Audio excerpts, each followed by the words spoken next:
Welcome everybody to the second day of the 16th Annual Critical Theory Workshops summer program. I'm really pleased about our guest we have today. We have with us Raúl Delgado Weiss. He is a professor and director of the doctoral program in development studies at the Autonomous University of Zacatecas. And he is the president and founder of the International Network on Migration and Development, as well as co-director of the Critical Development Studies Network, editor of the journal Migración y Desarrollo, Migration and Development, UNESCO Chair on Migration Development, and as well as being the UNESCO Chair on Migration Development and Human Rights. Professor Delgado Weiss is the author or editor of over 30 books and more than 300 book chapters and refereed articles. His many books include Mexico's Economic Development, the Developmental Failures of Neoliberalism, which with James M. Seifer. Another book of his is Agrarian Change, Migration and Development with Henry Weltmeyer. I have another wonderful book of his with Henry Weltmeyer here. This is Critical Development Studies and Introduction. And another recent publication is La Migración Mexicana Altamente Calificada de Cara al Siglo XXI, Problemáticas y Desafíos. Professor Weiss recently did a program with us, a book presentation of Emmanuel Nessa's recent book, and he was a fantastic respondent, and I'm extremely, extremely happy to have us with us today. So welcome, Raúl. I wanted to start by asking you something that we generally ask all of our invited guests, which is to ask you about your personal intellectual trajectory. So to please just outline briefly for us the history of your work, how you arrived at your major research interests, how you've pursued them, and how these have changed. Okay. Well, I'm very, very glad to be here with you again. Well, let me say a few things regarding my trajectory in the field. I was a student at the National University of Mexico in 1968. At that time, I was studying engineering, but 1968 marked me. It was really a turning point in my academic and political career, although I really didn't know it at that time. In the mid-70s, I began a doctoral program in systems engineering at the University of Pennsylvania, Penn, and ended up with a PhD in social sciences in a very peculiar program that doesn't exist anymore, that was called Social Systems Sciences. I returned to Mexico in 1977 to join a research center, Fundación Javier Barros Sierra. At that time, I had the privilege of meeting colleagues from the South American exile, with whom I made a close friendship. And I joined, and this was very important in my career, reading groups of Marx Capital. In 1982, I received an invitation from the University of Zacatecas to build the first graduate program in the university. And I accepted that invitation, and since then I moved to Zacatecas. At that time, the university had strong ties with the Frente Popular de Zacatecas, an important social movement in the north central region of Mexico.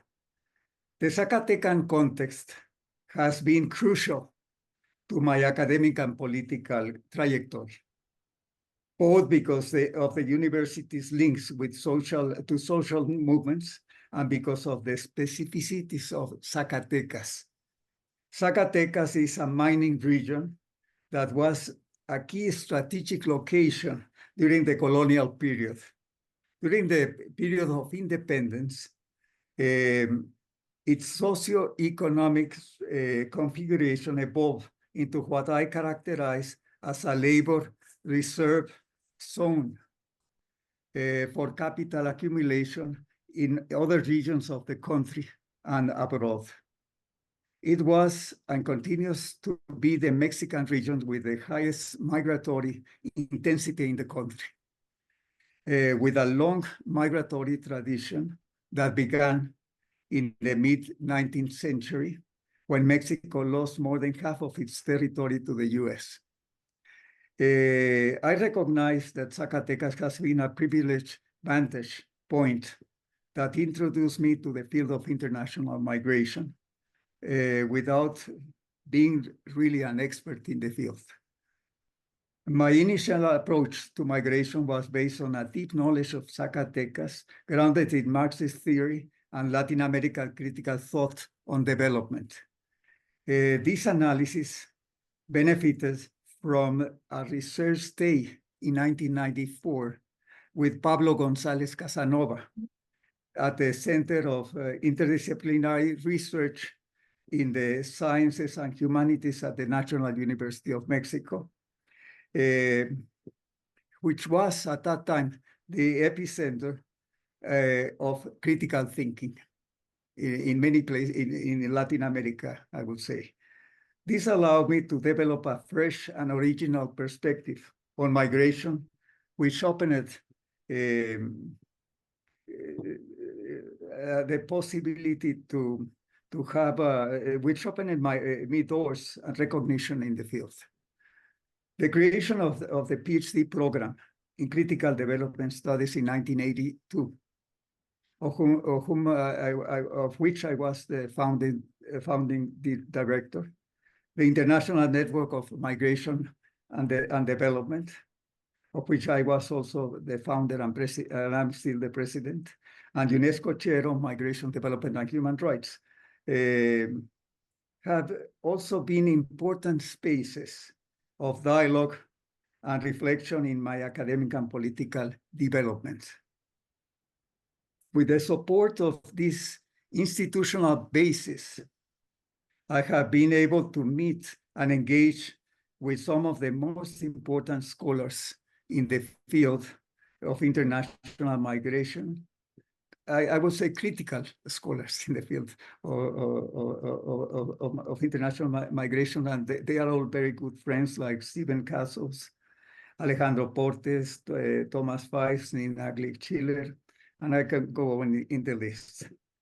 These spaces, our doctoral program, our networks, they are of a transnational nature, which I think that's important, have made it possible to create and strengthen networks of academic and political exchange and collaboration, involving not only academics and activists, but also organizations and social movements. Since its inception, our doctoral program has had the goal of renewing Latin American critical thought in the light of contemporary capitalism and its multiple challenges.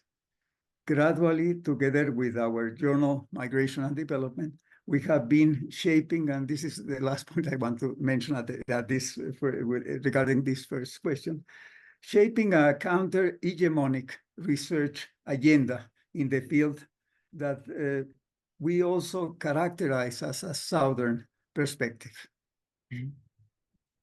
Wonderful. Thank you very much. And I should have said when I was beginning to just explain to everybody that I'm going to I'll be asking you questions and we'll discuss until about 11 o'clock. And then we'll open it up for questions from all the participants, at which point I'll probably take questions in groups just because we had so many questions yesterday.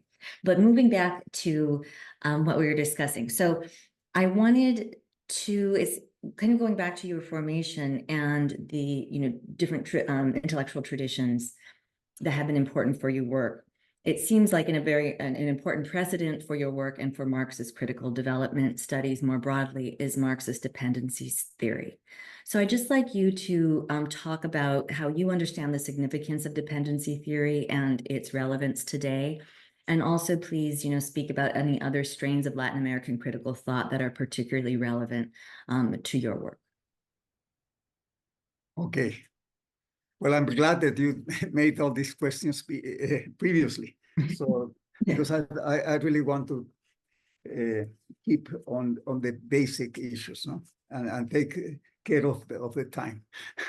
Okay, a first consideration is that the Latin American critical school of thought has made fundamental contributions to advancing the understanding of the world capitalist system, unraveling the causes and consequences of the unequal and asymmetrical nature of its development dynamics.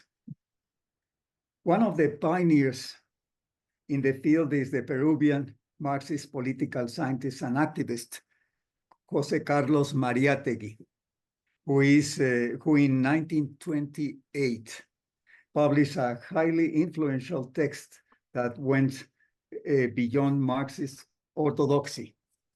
7 essays on the interpretation of Peruvian reality. In these essays, Mariátegui offers an original reflection on the specificity of Latin American capitalism, focusing on the indigenous question and opening an important line of reflection that continues to the present. Another fundamental author in Latin American critical thought is Raúl Prebisch, founder of the Economic Commission for Latin America, ECLAC, and author of the famous text known as ECLAC Manifesto. The importance of Prebisch, who, unlike Mariátegui, did not come from the Marxist tradition, lies in the fact that his approach, Keynesian in nature, initiated a frontal battle against the theories of modernization in vogue since the 1950s, promoted by the US.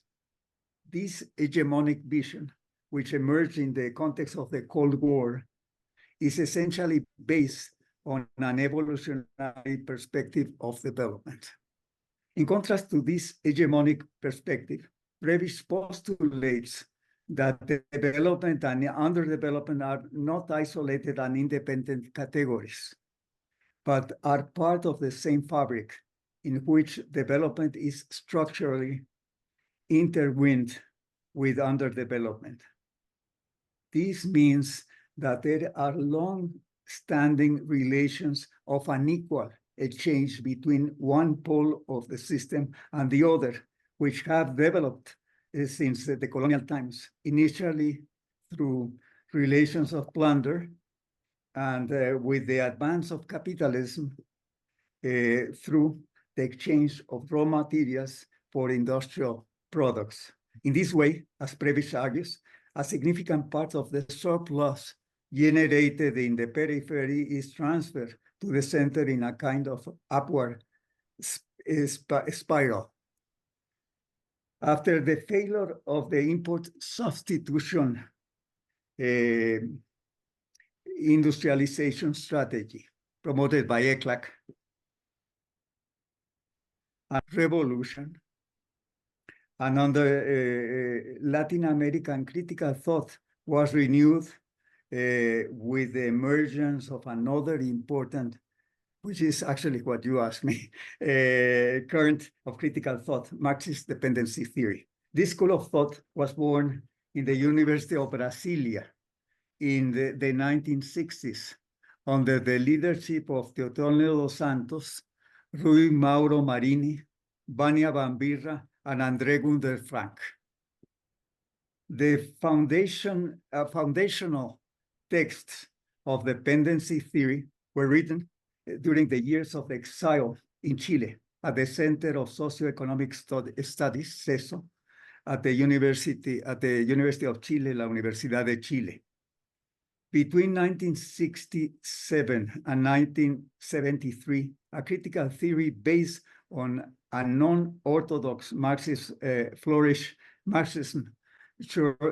in Chile, baptized as dependency theory, where dependency is understood as a relationship of subordination between formally independent nations, within which the relations of production of the subordinated nations are modified or recreated in order to ensure the extended reproduction of dependency. Without going into further detail, it is pertinent to point out with Marini that a peculiar feature of the dependency theory, whatever the judgment is its intensive, decisive contribution to promoting the study of Latin America by Latin Americans themselves, and its ability by reversing for the first time the direction of relationships between the region and the major capitalist centers to ensure that Latin American thought in recipient began to influence the progressive currents of Europe and the United States. On the basis of these considerations, dependency theory stands as an intermediate, and this is very important, an intermediate theory. It's a kind of mediation, which is very important in Marxist analysis, within the framework of the general theory of capitalism, which complements and enriches the theory of imperialism.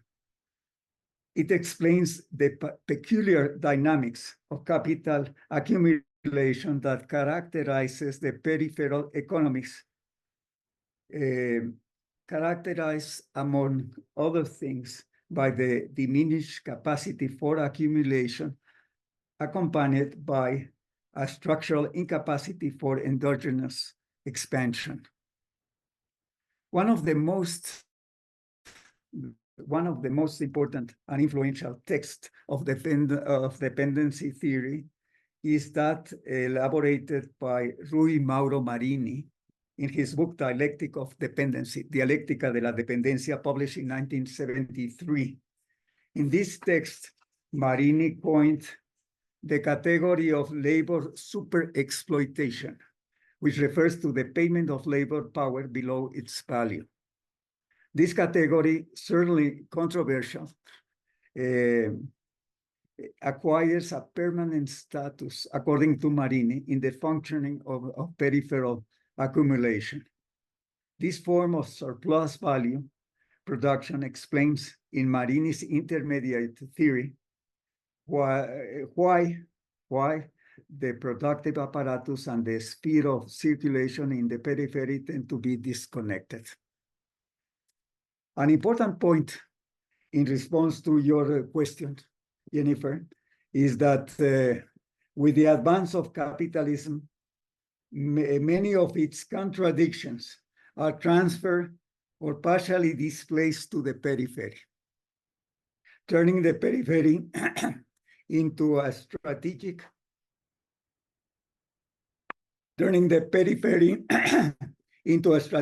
pole of resistance that, for its own liberation, is called upon to transcend not only its peripheral and dependent character, but also the very system that it has subjected it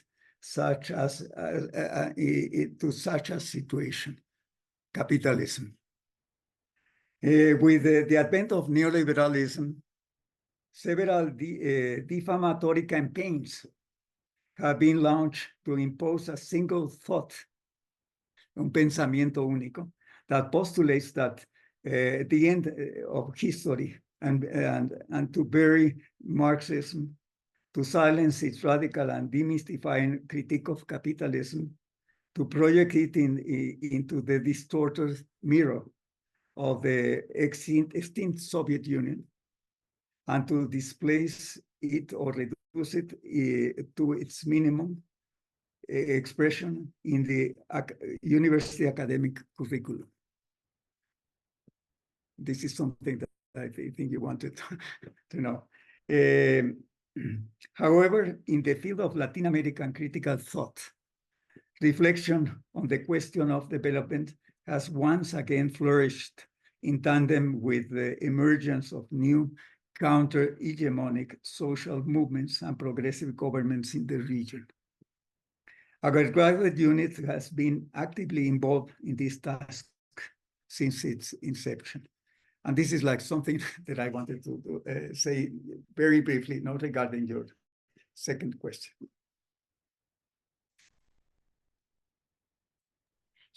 Thank you. Okay. Oh, sorry.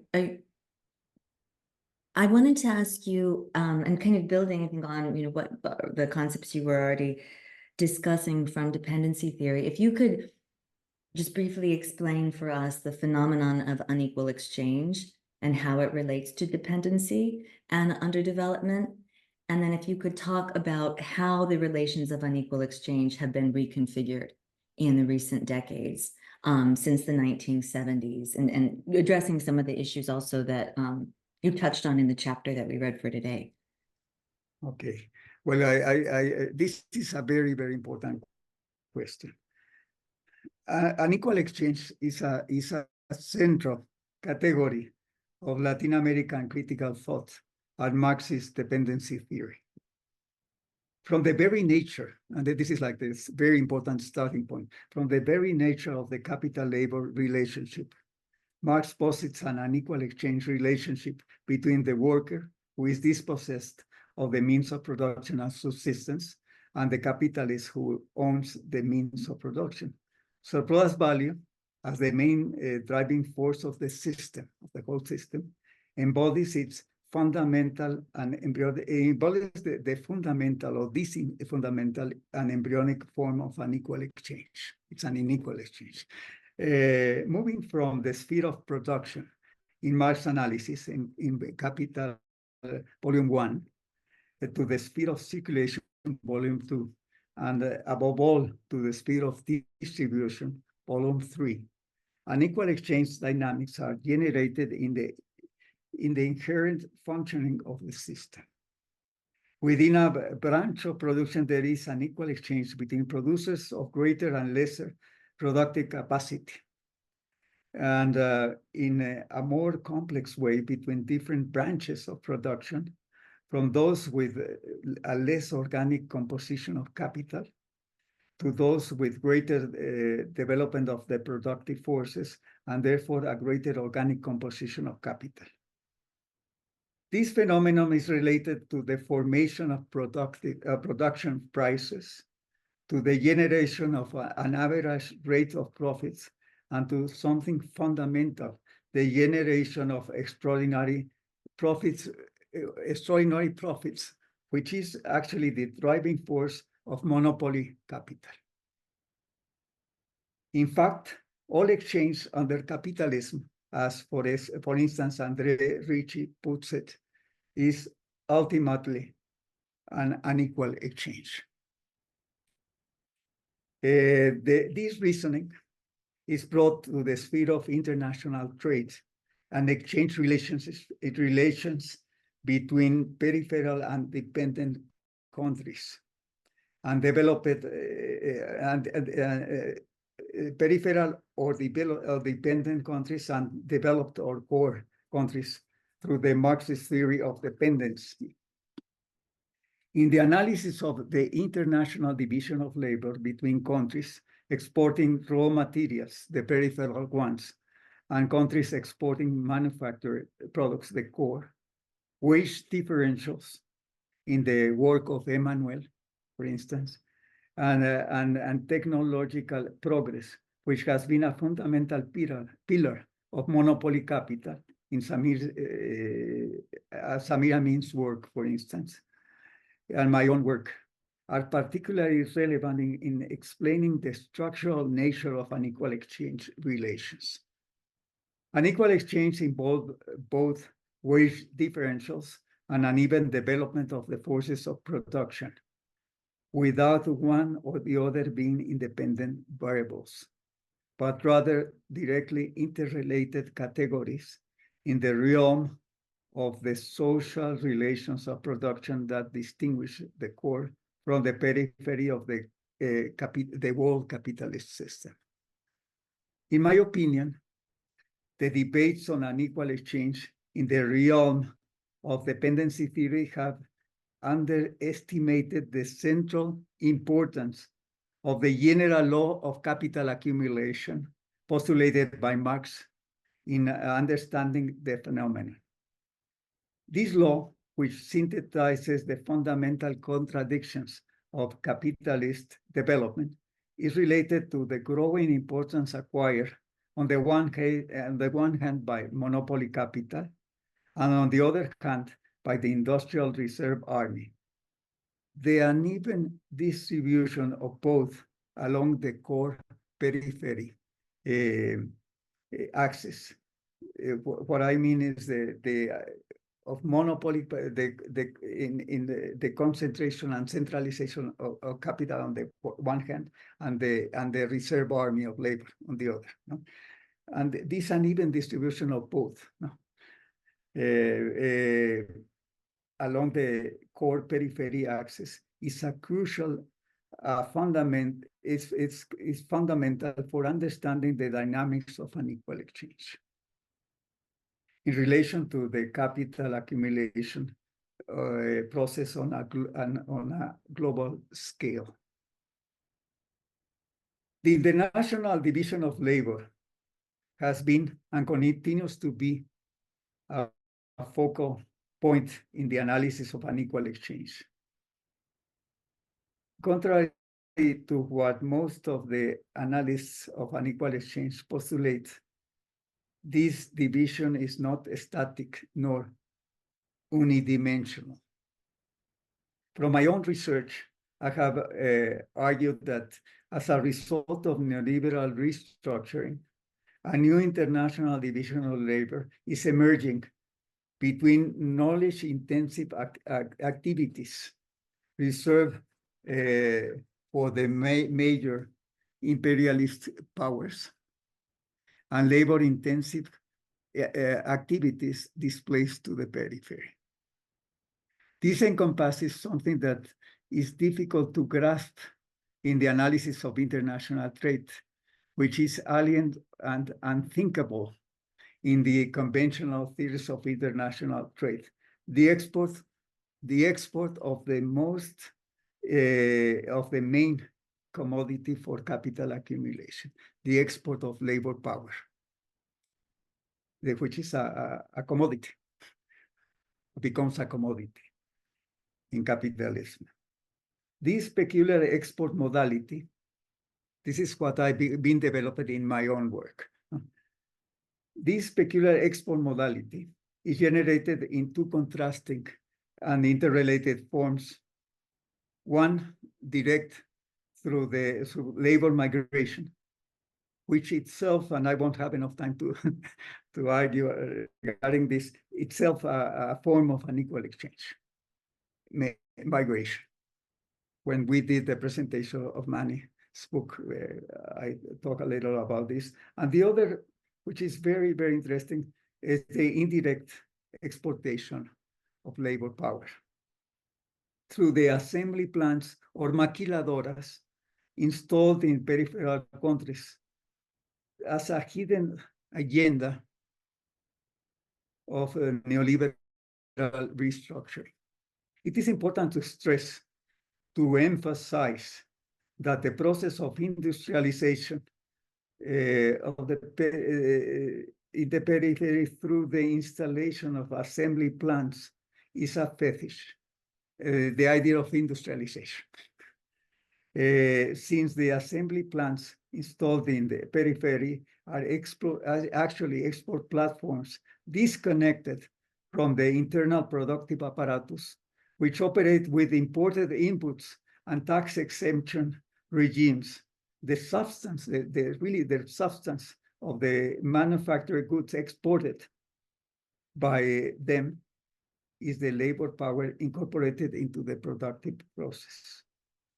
It is essentially an indirect or disembodied export of labor power under the guise, the fetish of exporting the export of manufactured goods or industrialization of the periphery.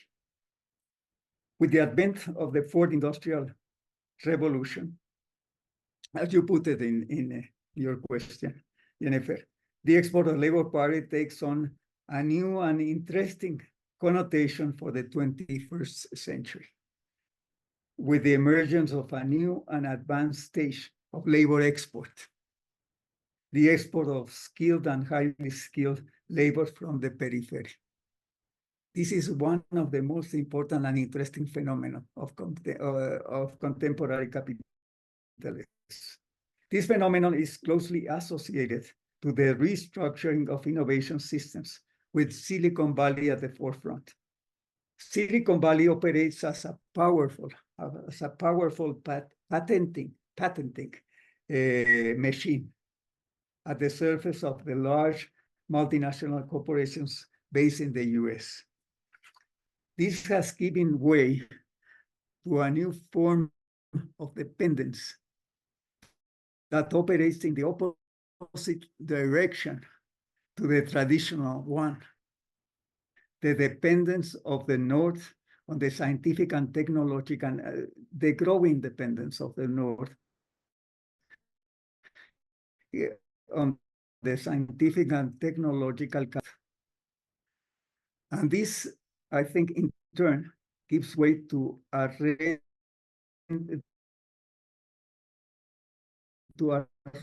rentier cost. There's a lot of work regarding what some authors call technological rent, which I think is quite interesting, no, to analyze. So this gives way to a renter course in the development of the forces of production, by which this development is diverted from any progressive path and becomes to the progress of humanity. And all this has led me to rethink, to reframe the question of development for the 21st century. Well, with this, I think it's a first answer to your question. Thank you very much. And I know these are really expansive questions, so I appreciate you giving us this, very bird's eye overview of, these, of a lot of history, packed in. I wanted to, in the next question, ask you if you could, as you've been outlining some of the shifts in relations of unequal exchange since, let's say, the 1970s, I wanted to ask you, following up on that, both on one, to what extent you consider these to be a kind of continuation of US-led imperialism or neocolonialism, and in what ways it's a break or if you see this as a shift, but also if you could please speak specifically about shifts in Mexico's political economy during this period, and how we can think about the massive export of labor under in the kind of context of neoliberalization, as well as and also if you could speak about how the kind of the reconfiguration of Mexico's economy in recent decades, how that has also affected forms of internal colonialism in the country, which is something I wanted to ask you, particularly because of you mentioned your work with Pablo González Casanova, you've written about the Zapatistas. So if you could also touch on that in your response. Okay. Well, as all the questions, this is like an important question. I want to go to the key points, no, regarding your question. Mexico is, I think Mexico resembles a paradigmatic case of neoliberal restructuring. Actually, it gave me a lot of key points to understand in depth, no, what neoliberalism really means. So in the case of Mexico, we really think it's a paradigmatic case, to the extent that my colleague James Cipher and I, in a book, we characterize the neoliberal model in Mexico as a labor export-led model.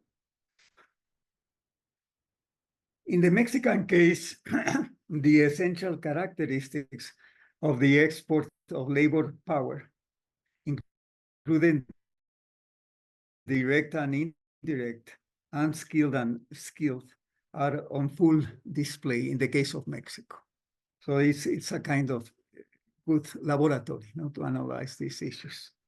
On the one hand, after the imposition of structural adjustment programs by the IMF and the World Bank, the country's productive apparatus was thoroughly dismantled and disarticulated. This was the main task of structural adjustment programs imposed in our countries in order to rearticulate the productive apparatus into the orbit of US monopoly capital. On the other hand, the neoliberal turn gave way to the explosive growth of Mexican labor migration to the US, to the extent that Mexico became the second largest migratory country in the world after India. And it was actually in 2010, the most important, the largest immigration country in the world. In addition, and more recently, the export of Mexican highly skilled labor has also been impressive, to the point we have, for instance, in Mexico, 1.6 million professionals abroad. To the point that Mexico has now more scientific and technological capacity abroad than in the country, at home. Undoubtedly, Mexico has been a paradise for large multinational corporations, where its geographic proximity to the US is an unavoidable asset, a situation that has been enhanced by the free trade agreements signed with the US and Canada, NAFTA, and now it's the MEC, within the framework of the country's obvious advantages in nearshoring.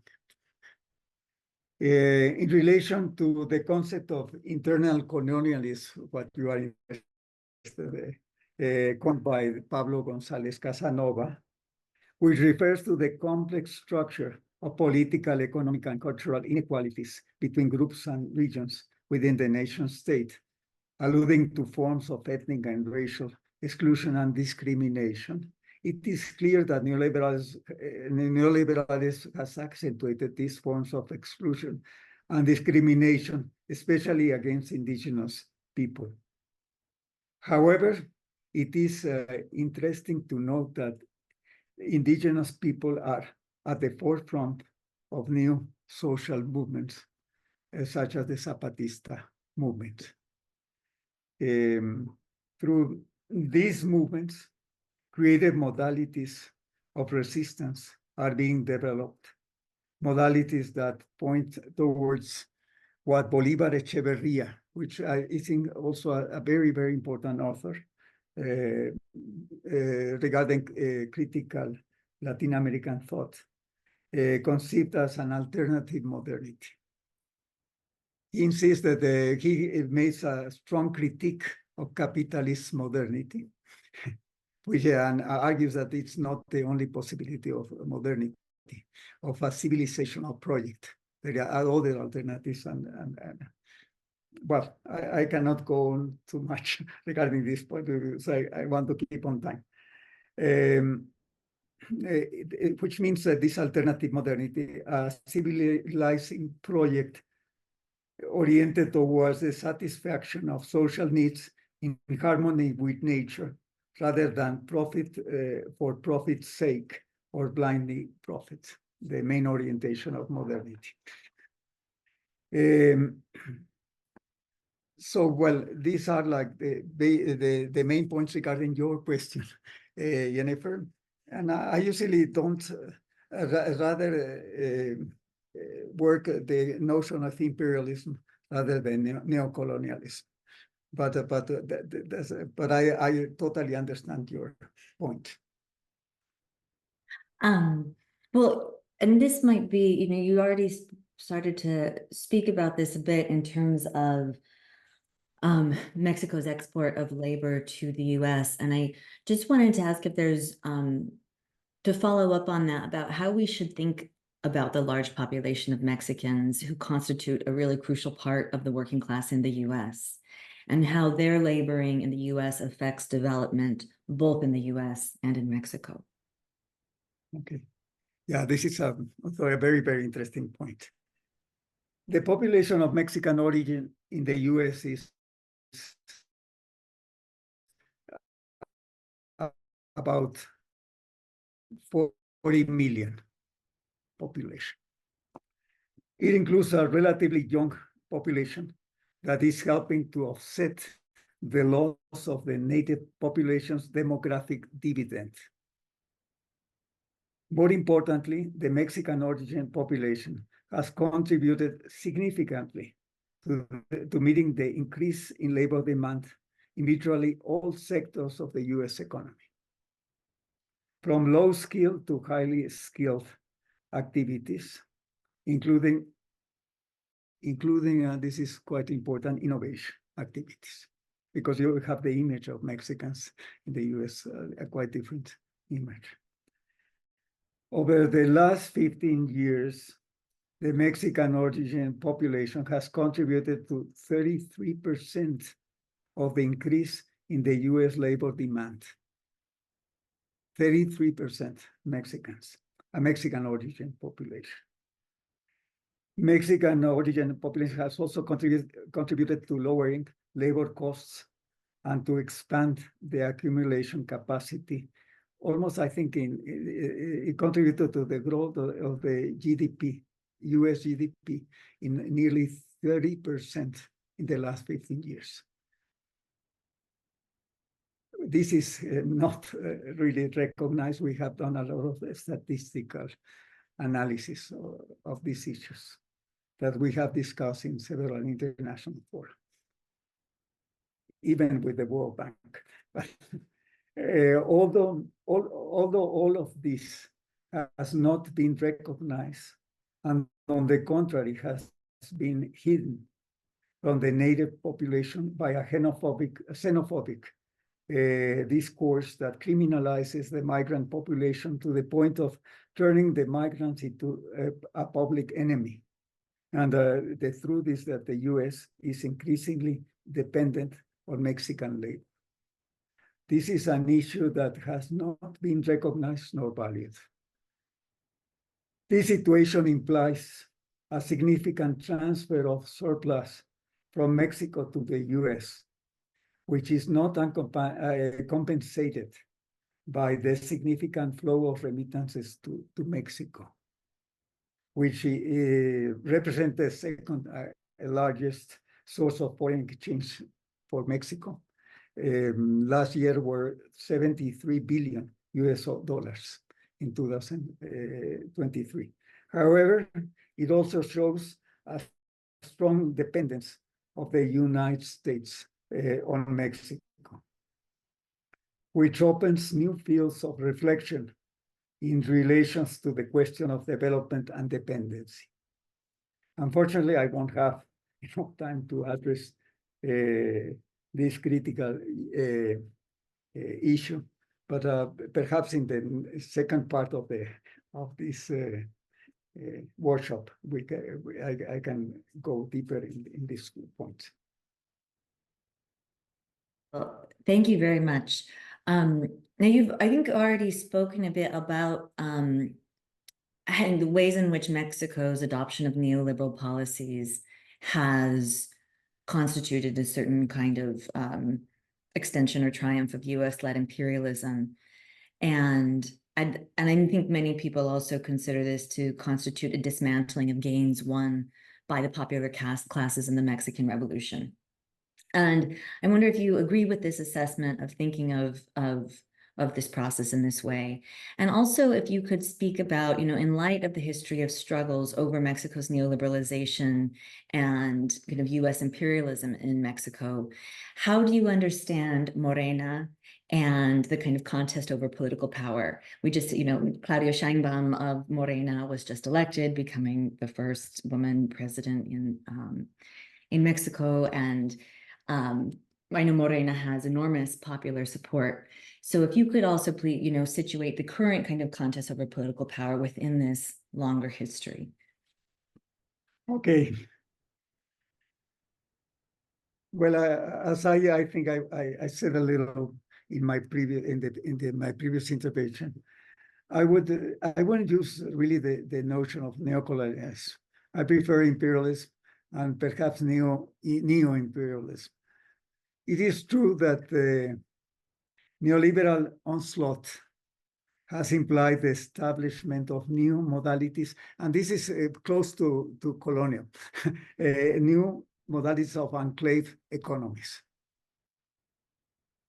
through maquilization and extractivism, and new forms of extractivism, which recall forms of colonial domination. However, since we are facing an advanced stage of capitalist development, which some authors consider to be its final stage, as visualized, for instance, by Wallerstein, crowned by what John Bellamy Foster considers to be an epochal crisis. It seems to me inadequate to speak of neo-colonial domination, because it was in the founding, in the emerging of capitalism.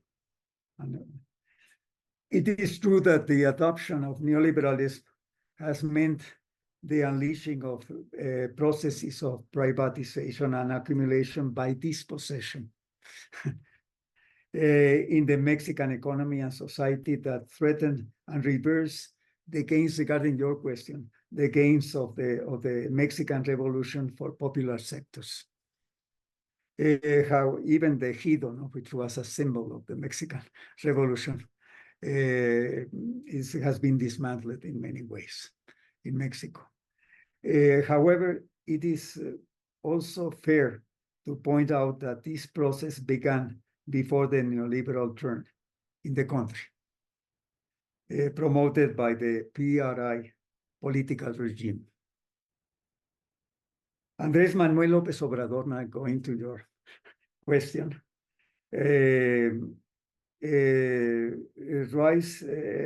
his rise to power has a very profound meaning. The end, and this is what I really think, the end of a political regime established after the Mexican Revolution, the PRI regime, and the beginning of a new regime. I think that it was confirmed by these last elections in Mexico that were totally controlled by Morena, no? And the massive support to Morena. This is like the beginning of a new regime that has been called the fourth transformation, the fourth E. In López Obrador's words, this is a major transformation in the country, comparable to three fundamental milestones in Mexico's political history: the independence, the Juarista reform, and the Mexican Revolution. Beyond the uncertainties of the national and international context in which it is embedded, the economic policy of the 4T of the government is guided by a maxim: equalize to growth and growth to equalize, postulated by AMLO, Andrés Manuel López Obrador himself, and Alicia Bárcena, Foreign Executive Secretary of ECLAC and current Secretary of Foreign Affairs in the country. The fight against social inequality has become the priority of economic policy, as opposed to any macroeconomic orthodoxy in Mexico. Among the most important economic development achievements of the 4T government are the construction of an important communications infrastructure, the rescue of strategic public enterprises, and the construction of a strong welfare state, as opposed to neoliberal prescriptions. The most important point, which I unfortunately won't be able to elaborate enough, but I want to point it out, is that the economic policy of the 4T has not so far been oriented towards overcoming the structural roots, the structural ties of neoliberalism. It continues to rely on the TEMEC path, the free trade agreement path, and on attracting foreign direct investment, a path and a main source of investment that is at the heart of the current asymmetrical and dependent integration of Mexico into the US economy. I understand, however, that a sudden change in policy since the economy of the country was totally dismantled, a sudden change by López Obrador and the 4T government would be a big catastrophe, in the country. They couldn't do that in first instance. I think most of the government has been concentrated in developing this massive political support in order to be able to have the second, what Claudia Sheinbaum says, the second floor of the transformation of the country, which I think it's going to be very important to address this big challenge. The election as last Sunday of Morena's candidate, Claudia Sheinbaum, that was really impressive, the way she won the election. I was, just a short comment, I was the president of one of my casillas, the places where we vote. No, I was commissioned like all the many citizens in Mexico, and I never in my section. This was the first time that 70% of the voters participated, and they were very extremely active. It was a very interesting process and a demonstration of the degree of democracy that is going on in the country, and the big strong support to Claudia Sheinbaum and especially this transformation project that is going on in Mexico. So I think this opens up a new field of possibility for the country's development and social transformation.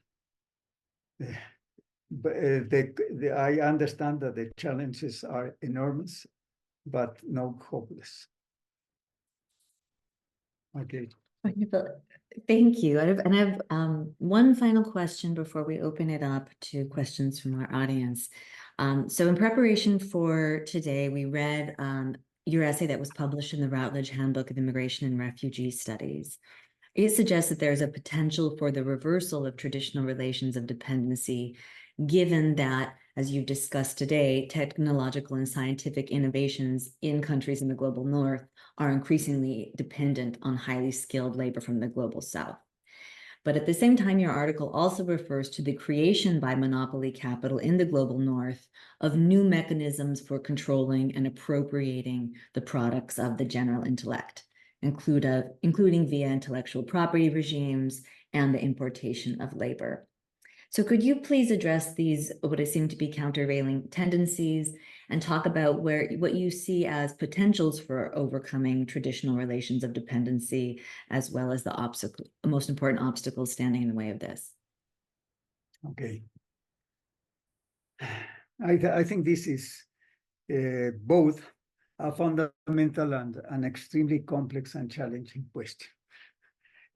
Personally, I have given it a lot of thought, especially since I have been commissioned by my university to undertake a process of radical reform of my institution.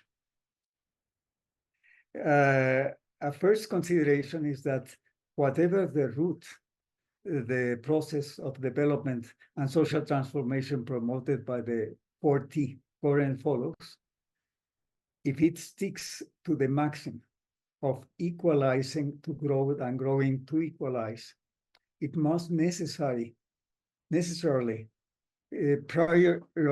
prioritize what José Luis Corallo conceives as solidarity-based popular economy. In reference to the broad sector of workers and self-employed entrepreneurs in the country that encompass but is not restricted to the informal sector. The informal sector in worldwide is around 60% of the economic active population. It's actually a consolidated, what Marx considered a consolidated surplus, not population.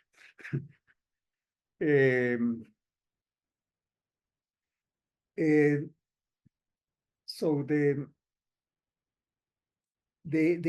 importance the importance of this sector, or the important thing here is to emphasize. The important thing to emphasize here is that this segment of the economy and society integrates the majority of the population and constitutes a field. And this is, I think, very important field that is not contested by the large corporations. The great challenge in this case is to start from this sector and take firm steps to move with it towards another economy. That is, towards a new ways of producing, consuming, and relating, generating new and fruitful productive linkages, reconstruct from below the productive apparatus of the country with the purpose that, with a purpose that is not profit for profit's sake, but social welfare, and as its leitmotif. A second consideration is to conceive the popular solidarity economy not as economy of and for the poor, but as the germ of a new economy for the development and social transformation of the country, which for its gestation requires the use of the enormous potential, and here is what you mentioned, of accumulated social knowledge, general intellect. It is therefore an enterprise that interpolates knowledge as a common good, with an emancipatory vision capable of transcending neoliberalism through the construction of new productive commercial and services relations in order to rebuild the productive apparatus of the country with a social orientation and in harmony with nature. In order to move in this direction, there are a number of strategic issues that I am afraid I cannot go into at this moment. But I want to emphasize that universities and public research centers in the country, in conjunction with the country's public enterprises, are called to play a central role in this endeavor, no? To build the second floor of the fourth transformation in the country. Okay, thank you. Thank you so much, Raúl.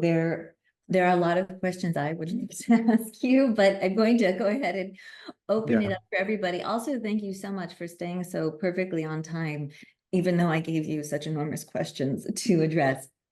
So let's go ahead and open it up for questions from our audience. You can go ahead and use the raise hand function. And I can see, okay. João? Can you hear me? Yes. Okay. Thank you, Raúl, for the presentation and for your paper. It was really interesting, especially because I'm have been researching intellectual property and all these elements. So I thought I might give some insights quickly to you and everybody present that could be interesting. And I think a couple of things that are related and very interesting is that from the US economy, US GDP, 41% now is represented by IP, intellectual property in intensive industries. These numbers are from 2019 that were published 2022 from US. I can see, but I can tell you if one wants later. But anyway, from official numbers from the government, and then regarding jobs, there are 63 million jobs that represents 44% of all US employment. Also regarding to IP industries, and from the industries that export commodities in US, from 103 industries that exports commodities, 76 are IP, intellectual property intensive. However, there's a really interesting shift going on. I think Raúl mentioned somehow in relation to China, but there are some new numbers from 2023 in reference to 2021, 2022, and I have here the numbers from WIPO Intellectual Intellectual Property Organization, and from the worldwide number of applications from patents, 47% from China, 17% US, 8% Japan. From utility models, 98% China, 0.3 US, Germany, and 0.3 Russian. From trademarks, China again 48%, US 5%. Then industrial designs, China 54%, and then followed by EU. And then you have plant varieties, China leading again 48%, with EU and UK following suit far behind. So this, for my own research, that this represents an incredible shift because of all the whole process of privatization of knowledge has been built to offer a huge advantage to the West, especially in the beginning of the 1990s and so on, in which the whole world had to follow US American model. So now that China is largely overpassing, which questions would emerge from this? I ask myself, because I have been on the paradigm that the West has been dominating these spheres, from one reason that you mentioned, Raúl, as well, and also I mentioned in my book that the West has driven the industries, outsourcing industries, then they had to protect their property by means of intellectual property. I don't want to go really deep on this, but anyway, and now that was their biggest advantage in the West, and they are losing it. So what happens next? I think it's a huge, interesting point. And in case I have time, I will ask another question later, but I'll leave by that for now. Thank you. Thanks, Raúl. Raúl, would you like to respond to these comments about these shifts, these global shifts, and China? Yes. Well, thank you, Joao, for your question. Of course, there is nowadays an inter-imperialist dispute of the U.S. and China, no? Between the U.S. and China, which is, I think, is very interesting, very important. The U.S. became, after the Second World War, the first imperialist country.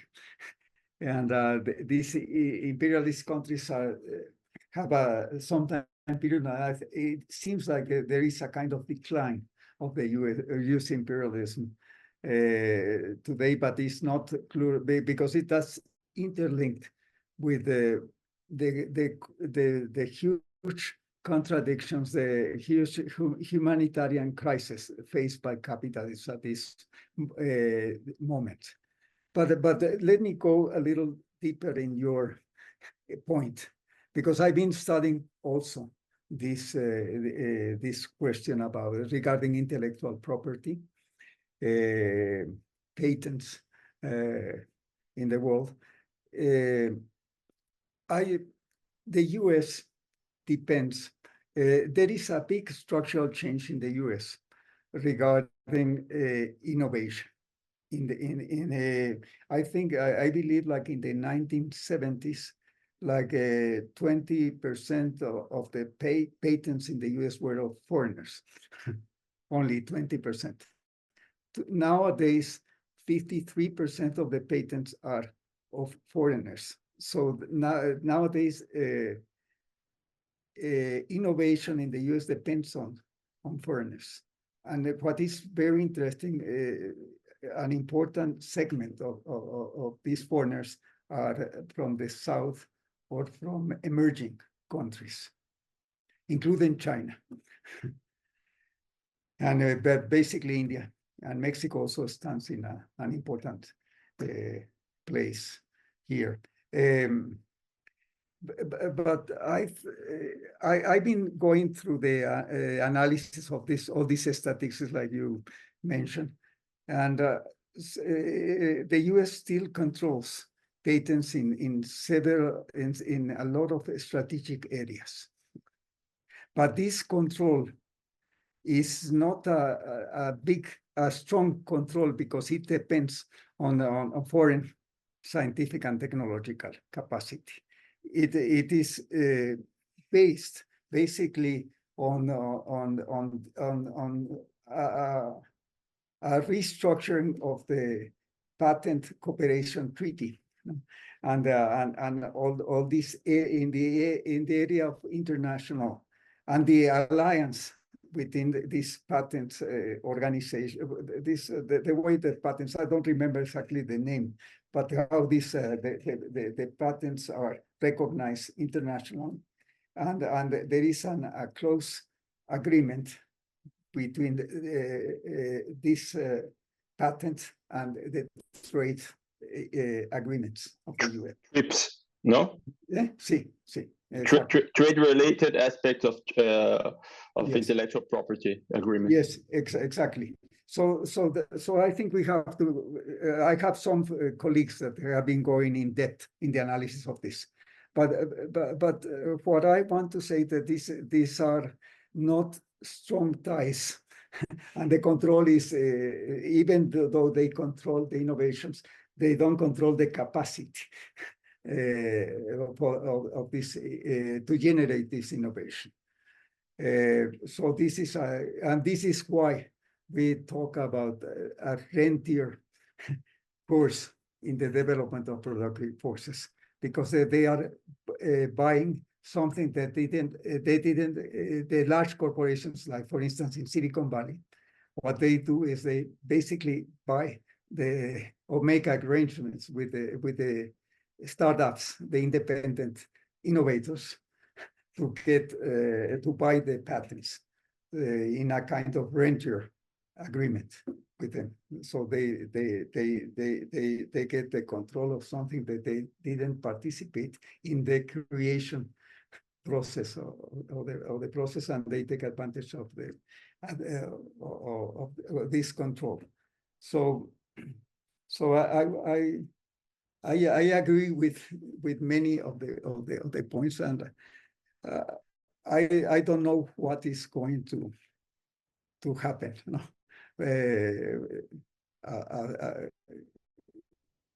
At this moment, we have to be analyzing almost every time, be aware of what's going on. But the US still has the military power, and that is crucial in these points. But there is also, and I think this is very important, a decline of US imperialism. Thank you very much, Raul. I'll maybe take Please. 2 questions next, if that's okay. We'll start with Lucia. Sure. Thank you so So- much for your talk. I have a very short question. You briefly allude to this in your piece, but I was wondering if you could speak about how remote work, which, as we know, was accelerated by the pandemic, kind of reconfigures the current model of labor migration that you discuss, and whether or not you think it has the capacity for disruption. Thank you. And Colin? Yes. Oh, I did. oh, is could it, you- oh, you want to just sorry, respond could to you- that? That's No, fine. no, yes. Let me just, because I didn't understand first the first point of the question. I had a small problem with my internet, but could you? Sorry, but could you repeat, Lucia? Sure, of course. I was wondering if you could talk a little bit about remote work and Remote- yeah, like remote work. I don't understand the concept of remote work. Remote work is remote, like what we're doing now, like working Oh, from remote. home or like from a distance. okay. Not the physical, right? Like we can be in any part of the world working for an Okay. etc. Okay. So you want me to comment on Yeah, and how, I go to the next question, but to comment on this idea of yeah. Okay. So I take the second Second question. question, and then Colin, do you want to go ahead and share your question? Yeah, so I have 2 very small questions. And the first one is about both the article and the talk. In the talk you said industrialization is a fetish, and I think that in many cases I think this is like a great point, because like just because something's being industrialized doesn't mean it's being used to make a country independent of imperialism and capitalism. But my question is specifically, what about countries where the primary thing being exploited is the raw materials? Does industrialization then take on a different significance in those countries? Because if it's not simply about access to labor, but access to the securing the raw materials. And then the second question is about the concept of brain drain. And it seems that what you're describing is similar to brain drain, where the imperial court takes all the skilled professionals out of an area, but it also seems to be a kind of qualitative or dialectical transformation of brain drain into this. Is it, or I guess, is there a transformation that has occurred in this concept to where today, with this exporting of specialized people and reliance on intellectual labor in other places, it has this concept undergone a fundamental transformation from how it may have been during the 70s to the 1970s to the 1990s, something like this, or maybe before then? So those are the 2 questions. Okay. Should I answer now, Jennifer? Yes, please, Okay. yeah, go ahead, thank you. Yeah, what Lucia says, I think there is an important transformation in the organization of labor that I think has been triggered by the pandemic too, because in the way that some of the work now is being done at home and not going to the, but also like in the universities, they are changing many of these issues, things. And I think this all has to be do with the new technological revolutions, and there is also a lot of new modalities, I think, of labor exploitation that are emerging at this moment. But they are all, I think, in the main trend that we had, that I've been discussing. And these are like new modalities that are starting to go, and they will have, of course, consequences. And the new technologies are displacing more and more people. And this also difficults the organization of the working class in many ways. So these are the new forms of organizing labor. I think we will come up with new, perhaps, models and categories to analyze labor in the next years. But they are all, I think, in the same trend. And going now to Colin's questions. Yeah, well, what I try to analyze is this maquila. I put an accent in the analysis of the maquiladoras, the assembly plants, and this fetish industrialization of the South that is coming on after neoliberal restructuring. But you are right, totally right. There are different, in South America, basically, what we have is not, Mexico, they have both possibilities to have, Mexico has also raw materials. And there are new ways and new modalities of extractivism that have, and they are associated to very interesting modalities of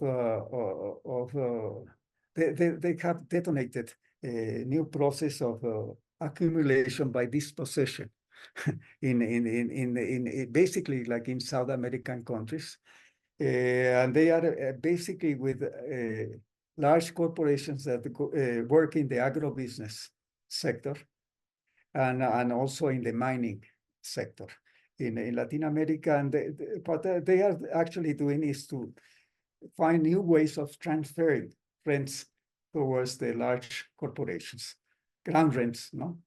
And this is, I think, one of the very important points. I always mention we have both processes are together, although the exportation of raw materials is something that is part of the traditional division of labor between the North and the South, the center and the periphery. But it continues to be a part of the international division of labor. But we have a new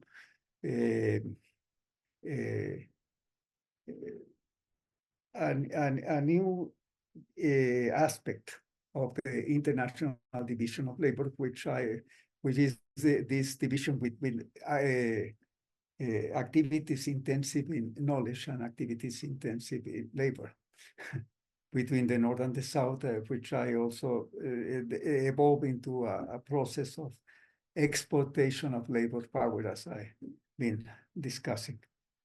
But the two processes are very important. And regarding the question regarding brain, I don't like to use the concept of brain drain, because it's not even, I think, descriptive of the process. I did a large research on highly skilled migration regarding Mexican high-skilled migration. We had around 150,000 interviews.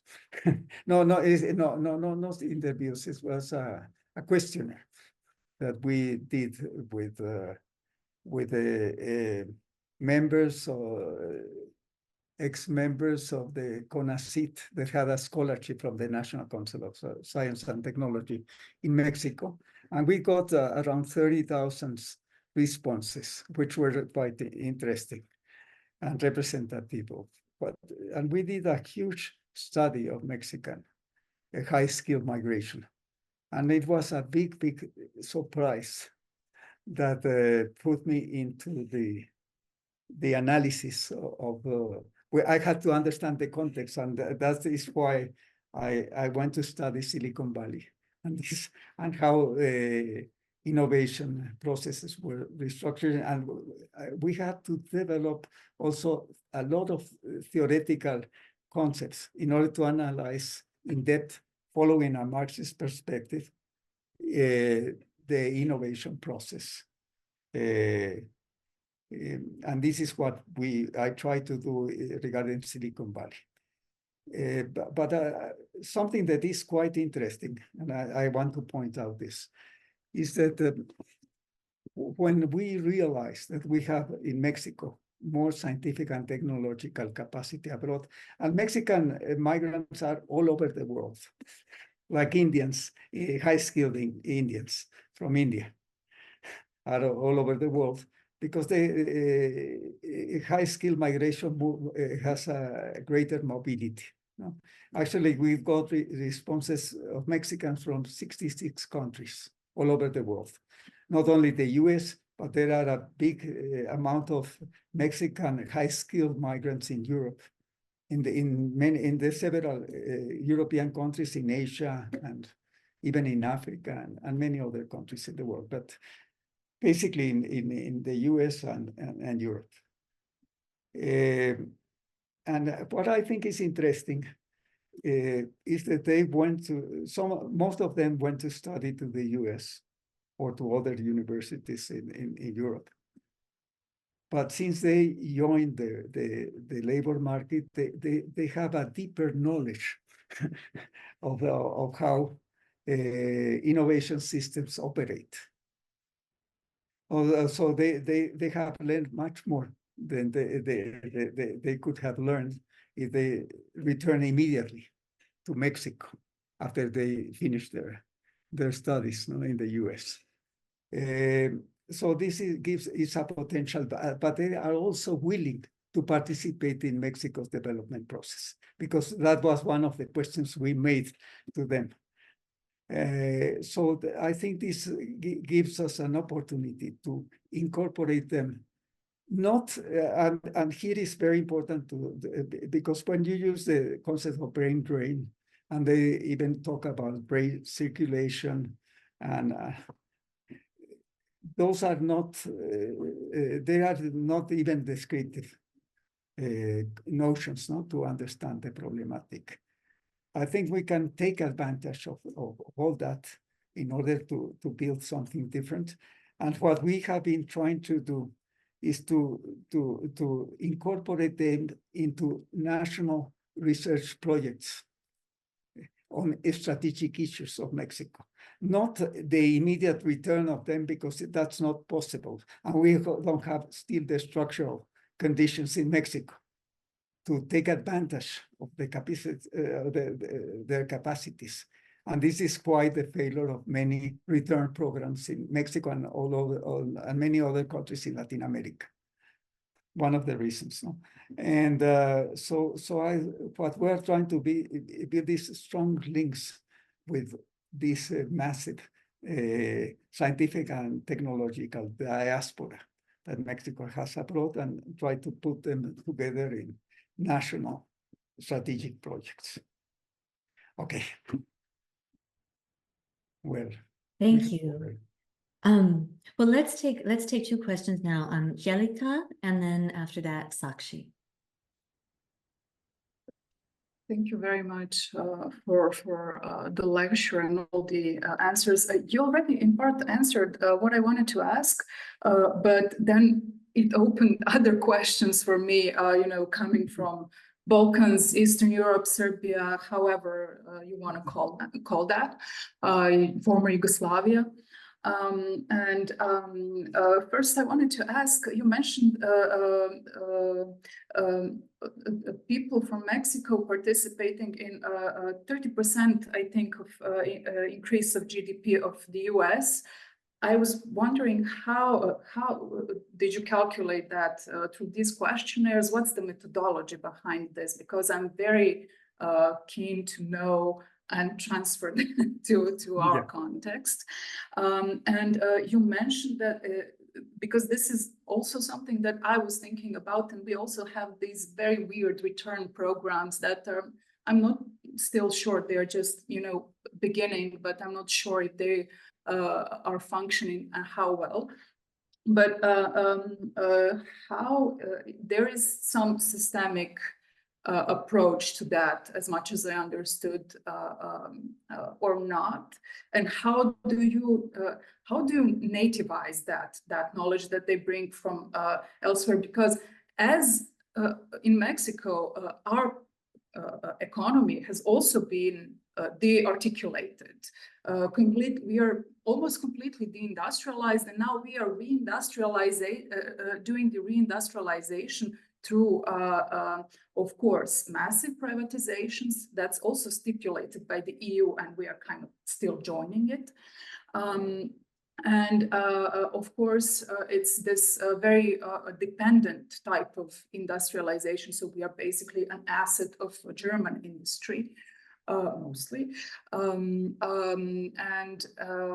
So yeah, that's what is interesting for me.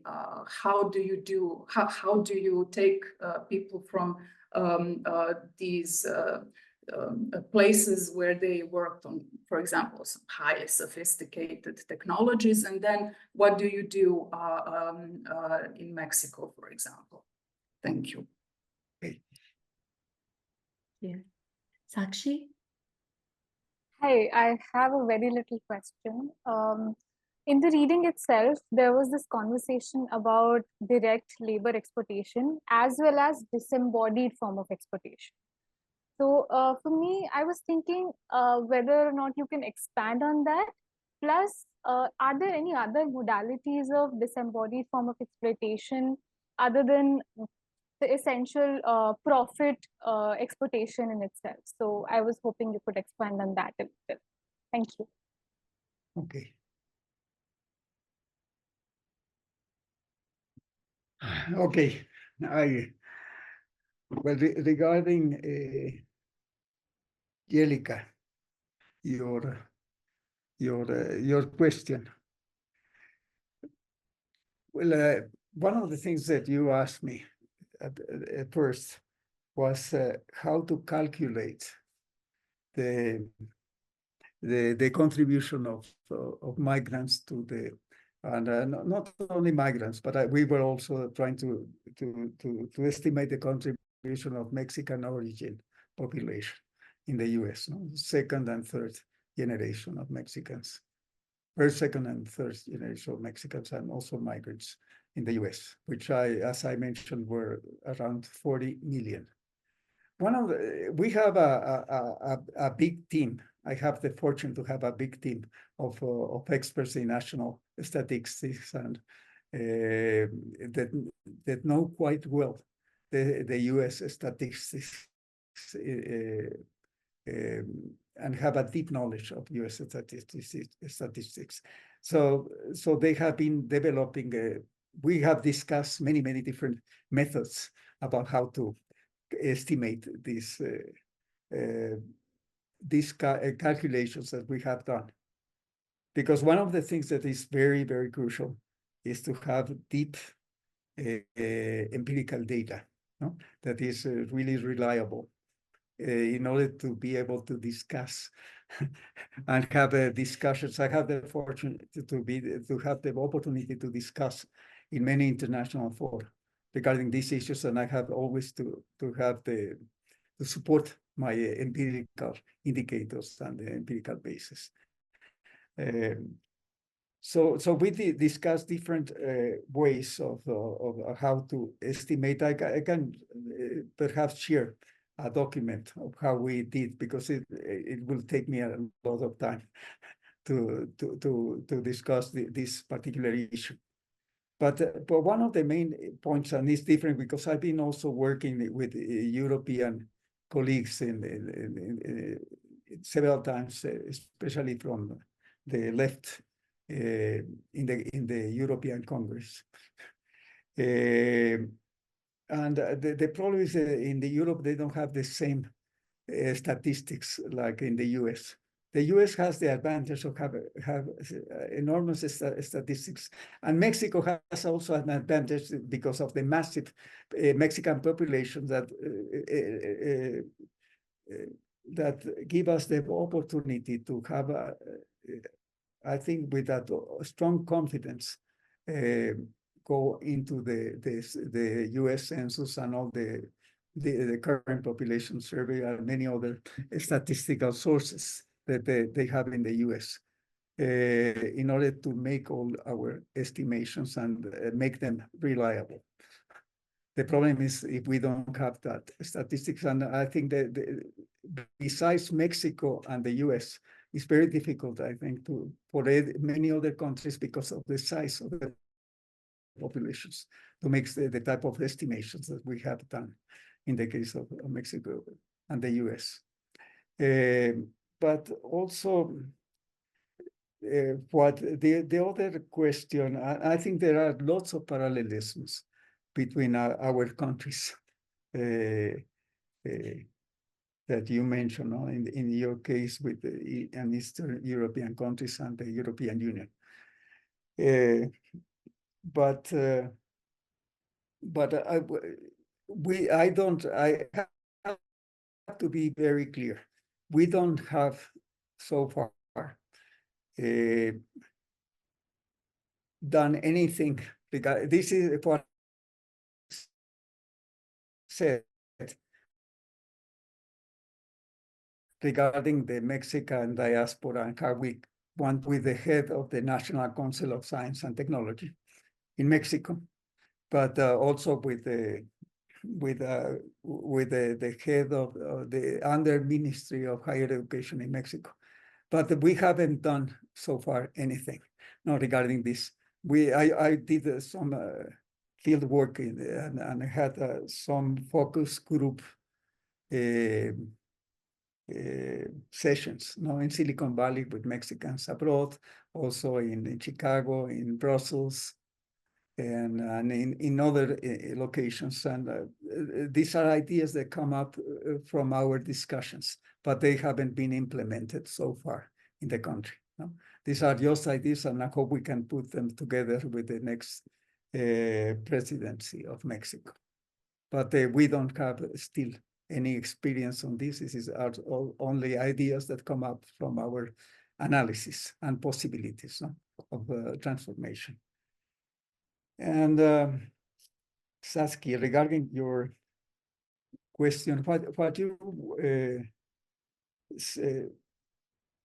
it's one of the things I think in Marxism is going from what is in the surface of society and how to try to understand what is in the essence, deeper in the analysis of society. That is, I think, one of the main things we have to see, to go beyond the fetish of things. And what we have been trying to do is to go beyond the fetish of industrialization of the South with these assembly plants. And we have something that we haven't been able to grasp very well now, is this exportation of highly skilled labor. How to analyze it. I in Mexico, like in India, they have this Bangalore, which I regarded Bangalore like also like a big maquiladora in scientific and technology work. It's something like in a similar base, but we cannot have the same parallelism in the analysis. But yeah, in Mexico, we have also, for instance, in Guadalajara, they call it the Silicon Valley of Mexico, Guadalajara, which is a scientific and technological maquiladora in the country, which is working for many innovation and high-skilled corporations of the US. So in those senses, we have with this maquiladora scientific other types of high-skilled disembodied labor that is being exported through this. But it's basically what I have been trying to do is to understand how this system works and to understand in depth something that I guess is fundamental to understand contemporary capitalism. That this type of restructuring of of industrial, of the industry, and also innovation today. Okay. Thank you, Raul. We can we'll take two more questions. So first Vanessa and then Vishnu. Hi. Okay. Thank you very much for the talk and the text as well. I'm actually really curious about what does innovation actually mean in this context, especially considering the hope or the plan to begin a transformation towards a popular economy based in solidarity. So, in other words, and this is also based partly on my observations of how I'm also from the Balkans, from Yugoslavia, how skilled, capable, let's call them professionals who go and either set up, employed by EU companies or other companies, some kind of businesses, innovative businesses here, like what they actually come up with and what it actually serves. And in most cases, the innovation really is driven by its utility in terms of profit making to the capital. And when we talk about Silicon Valley, I think we can kind of almost bet that the majority of what gets innovated is based on that. So I'm really curious about, because I think obviously there must be potential for changing this, but I'm curious about how you've been looking at this and how it can fit into transforming towards this amazingly thought out economic model for Mexico. Thank you. Vishnu? Yes. Sure. Thank you for the talk and the paper. I'm curious what you think of the German leftist politician Sarah Wagenknecht, or maybe if you don't know her, just in general of the position, the left case for anti-immigration, I guess, because I think that the left kind of has a fraught relationship with this question of like what should the position on immigration be. And some people on the left, like Wagenknecht, make the case that immigration should be controlled or stopped or regulated in a more strict form than it is now, precisely for these kinds of questions, brain drain or, labor imperialism, etc. And of course, I think we need to reject like the right-wing case for anti-immigration, like the sort of the Trump argument that immigration should not happen for racist reasons. But I'm just curious what you think, like the properly informed Marxist position on immigration should be. Obviously, there's an exploitative relationship happening with this high skill transfer, but is the solution to close borders or to, advocate for different kinds of visas, or what should it be? Thank you. Okay. Hey, very well. Very important questions. Well, going with Vanessa.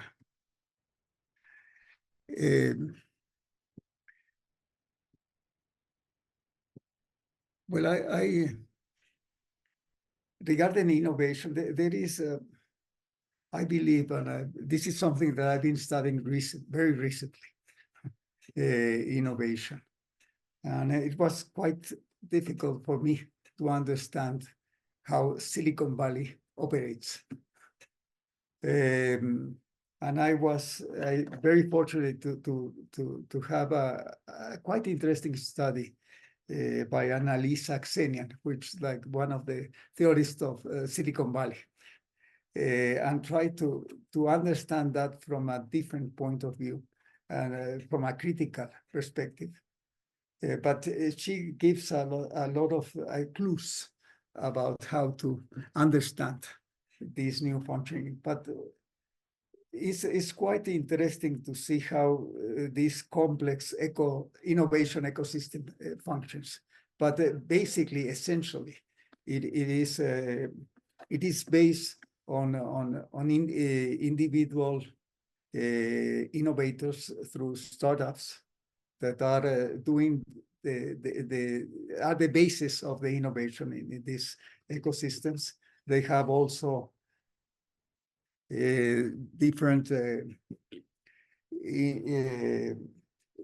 the universities, research institutions, and lawyers that are trying to make these agreements to buy the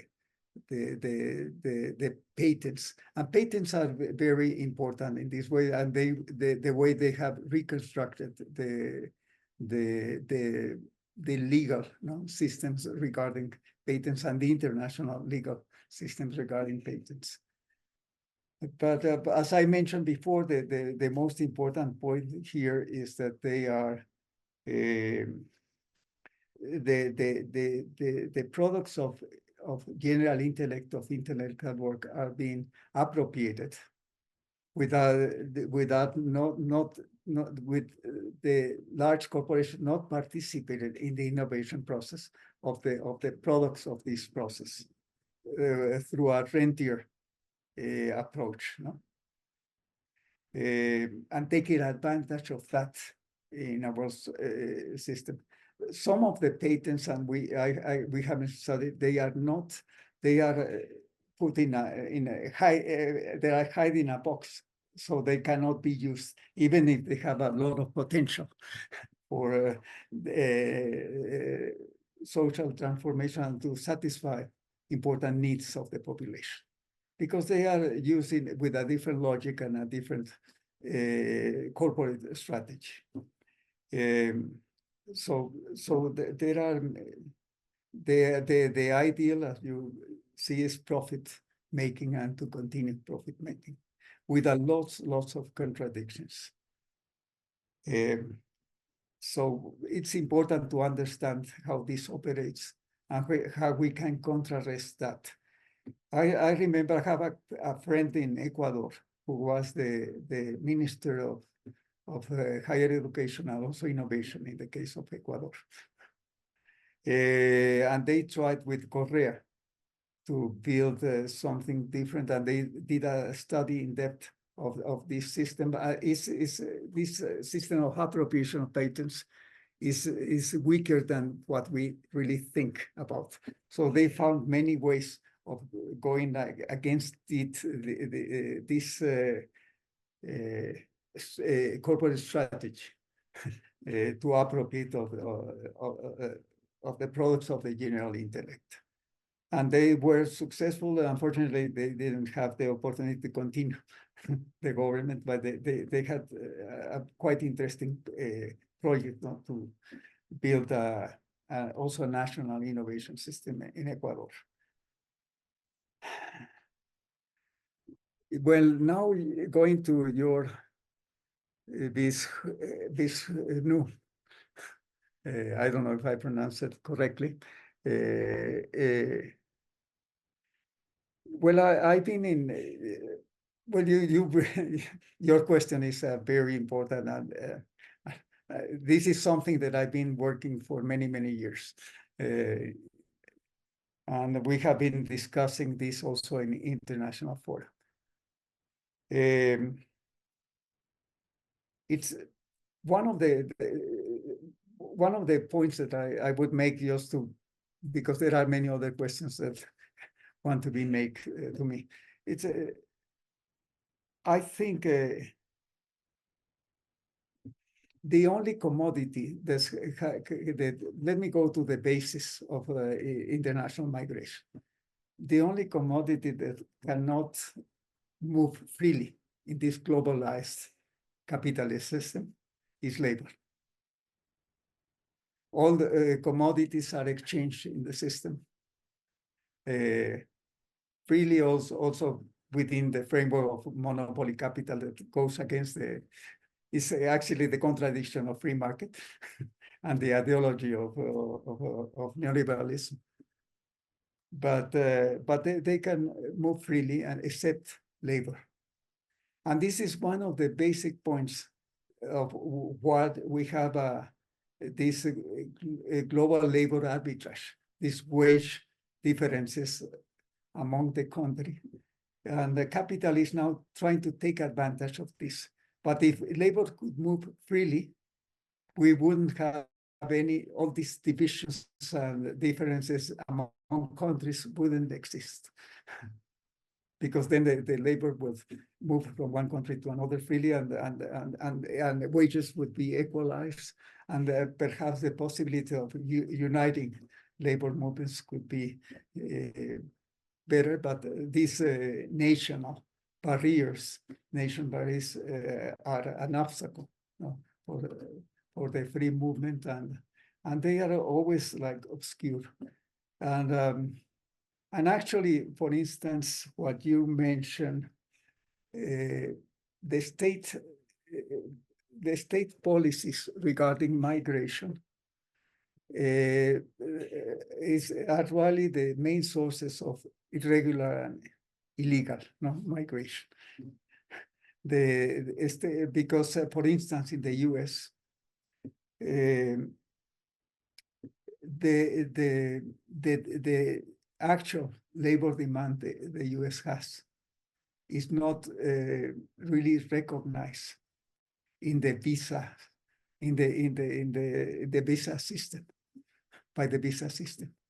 It's much lower, and we have made many estimations from the actual labor, and it's even discriminatory in many ways, because there are visas for some types of nationalities,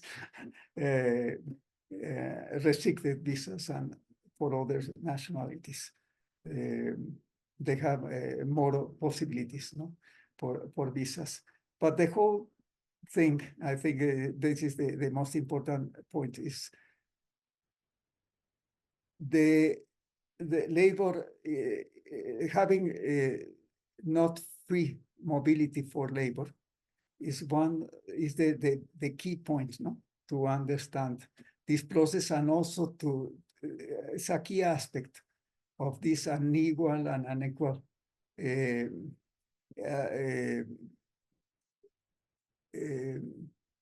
development of the nations. One of the bases of what I've been talking about, dependency theory, unequal and uneven development, are based on the impossibility of labor to move freely in countries. So this, I think this sounds very naive, but I think we have to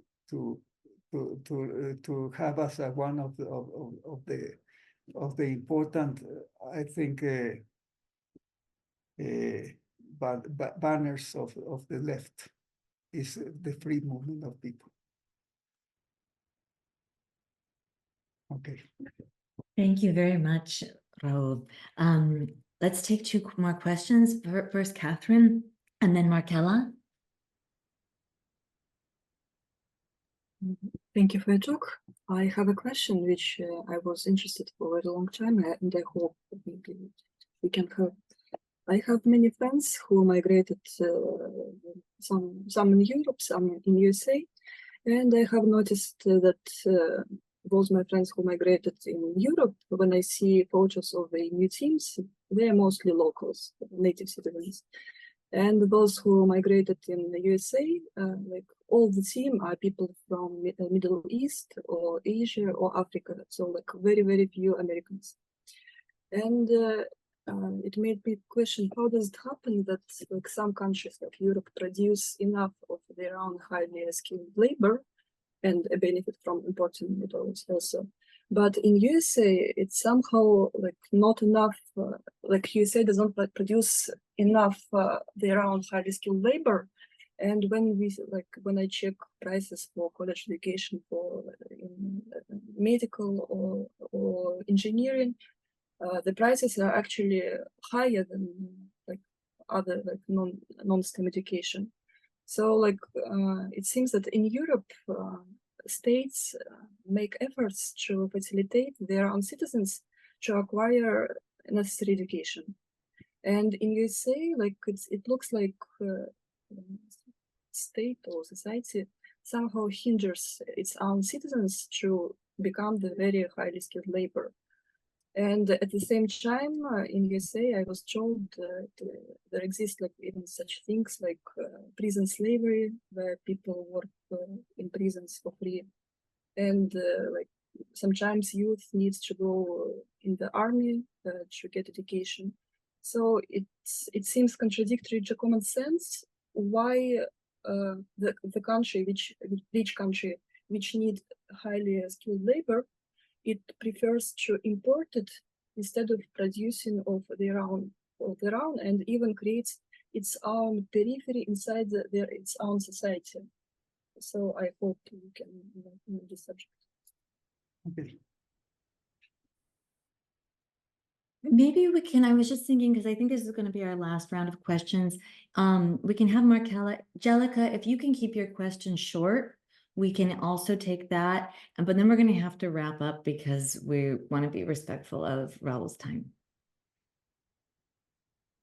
Thanks so much for your talk and for the article, Raúl. I have a question about the political rights of the migrant worker. So I'm zooming in from Australia, where we have quite a stratified migrant workforce who basically have a lot less rights than full citizens.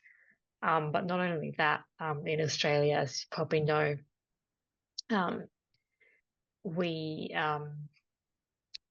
there's a kind of quite draconian series of visas and a whole regime of applying for a certain amount of visas to get a certain amount of working rights, study rights, rights to stay. And that really not only changes how the migrant worker can live, but it also means that their ability to be involved in activism and even going to protests is really restricted. So, I'm a unionist, and sometimes I speak to other workers and they don't want to be involved in union work because they're worried about their precarious visa. So I'm just wondering if you have any comments on that, and what are the possibilities also for migrant workers to overcome some of these political restrictions. Thank you.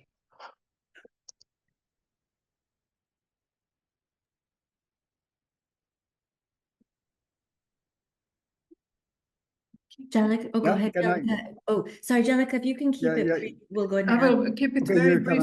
It's just an additional, let's say, sub-question regarding this movement of labor. So I'm in a peripheral country. We have liberalized, for example, the visa regimes. So we are importing and super exploiting people from Nepal. And meanwhile, sending our labor abroad on various types of visas. So I'm actually curious to understand, if we do not cancel this capitalist framework of exploitation and super exploitation, there's always going to be, this chain of exploitation of these people who are moving further and further away. So that's what I also was curious about, if you can just say a bit more about that. Thank you. Okay. Okay, let me see. Well, starting with what Catherine asked. Well, if I understood well your question, the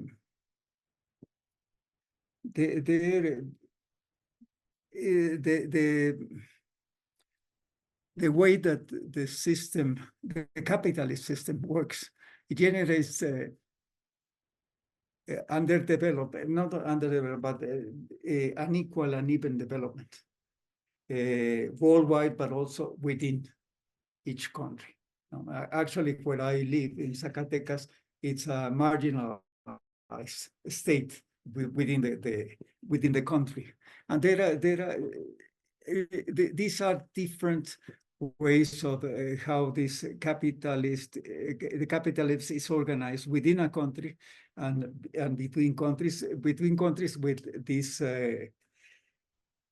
restrictions of nationality in countries, but we have now double nationalities, which also, this is another issue, but I won't be able to talk about this, but this is something that is recent in many countries in order to facilitate for people that have been living in some destinations to keep their national identity in the countries of origin. But the system works like this. It generates an even development within a country and between countries, and they try to play with these differences. And these differences are important, and how they keep them, because they are sources of profit. And that's really the case. They take advantage of differences to profit from them.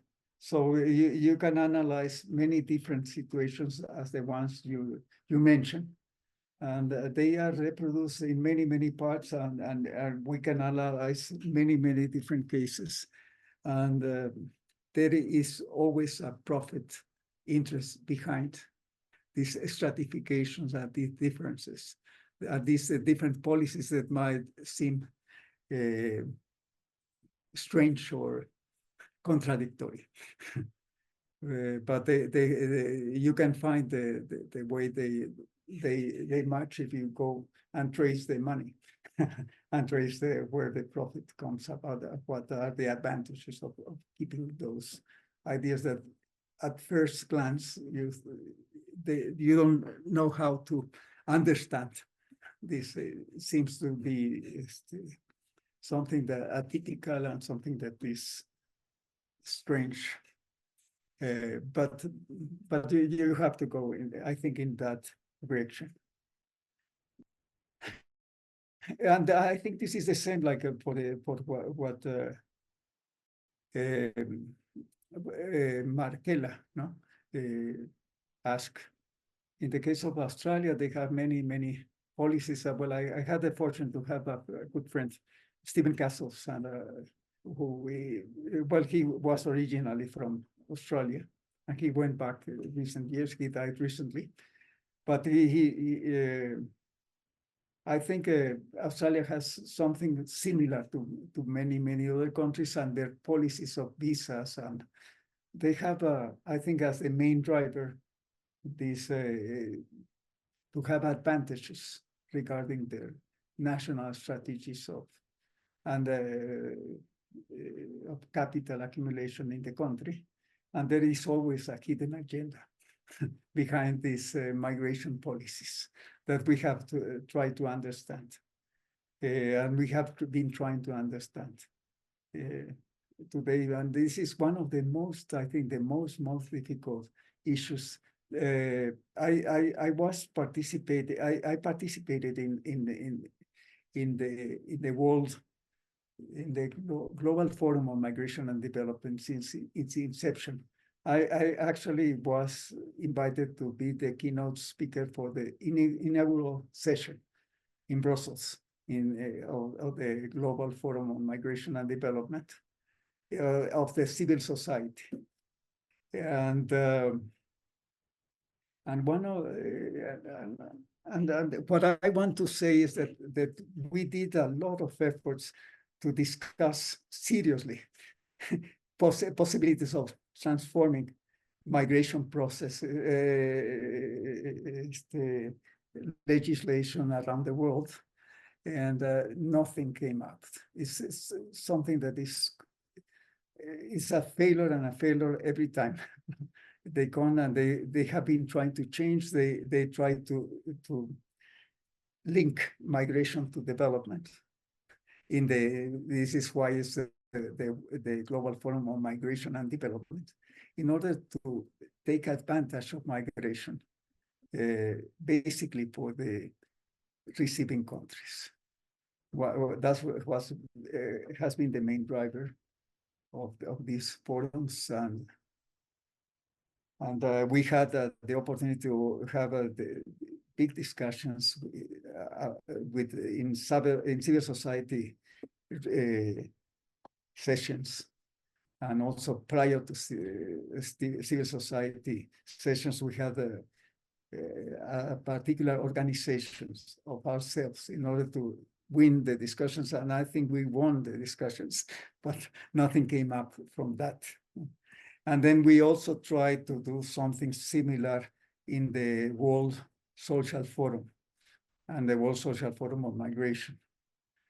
And we try to do different things. Now that we are talking about national policies and local policies, we in the last not the prior to the last World Social Forum on Migration, we organized that in Mexico in 2019, and one of the main recommendations of the forum was to build a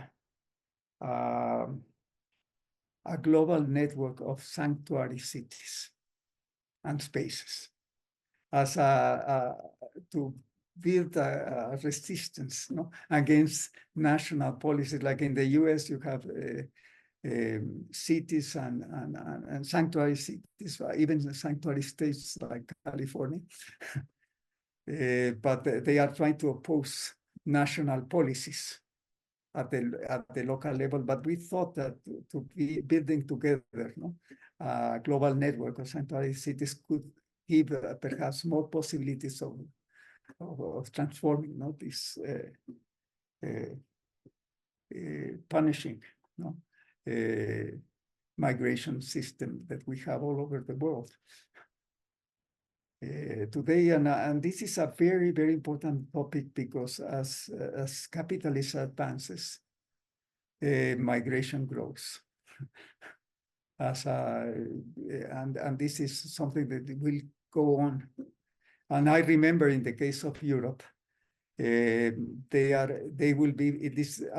were discussions with the left groups in Europe, the left parliamentarians, no, in Europe that we had. They are worried about Africa, because Africa will be the next source of an aging population that is Europe. It has to be the next source of labor for Europe, and they haven't have a policy to help to development Africa in order to have at least a more humanitarian migration process, no? In Europe, in this demographic transition also that we have to think about. So there are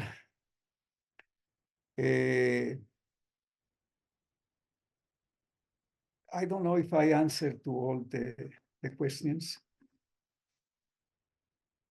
But what you also, Yelica, mentioned, this is something that, well, I've been discussing, no, these points that behind all these are different modalities of labor, super exploitation, and they want to keep up the conditions, no, of exploitation, labor, and also one of the most important issues that we had in these global struggles regarding migration is the difficulties of the migrant population to organize, to unite. Even for the working class, it's difficult. It's even worse in the case of the migrant population to organize. There were some possibilities, but very scarce, very limited possibilities with unions in Europe. We only had the possibilities to discuss with unions in Italy. In Italy, we were more willing, no, to have include even in the undocumented migrants in the union, which was quite an important step forward, no, in this process. But this is not going on with the strong unions, for instance, in Europe, and not even in the US. So the unity of the working class is one of the big problems that we have today. And also not only the working class, but also this population that is excluded, which is this massive surplus population that has been excluded from capital. And we have just one indicator, which is the informality, 60% worldwide, which is unevenly distributed between the South and the North. The south is like, this is one of the main drivers of migration. In the south, we have in some countries as far as 90% of the population in the informal sector, of the economic active population in the formal sector, and in the developed countries or the core countries, the imperialist powers is less than 30%, 20%, the informality. Okay. I don't know. I hope I answered some of your questions. They are very, very critical issues.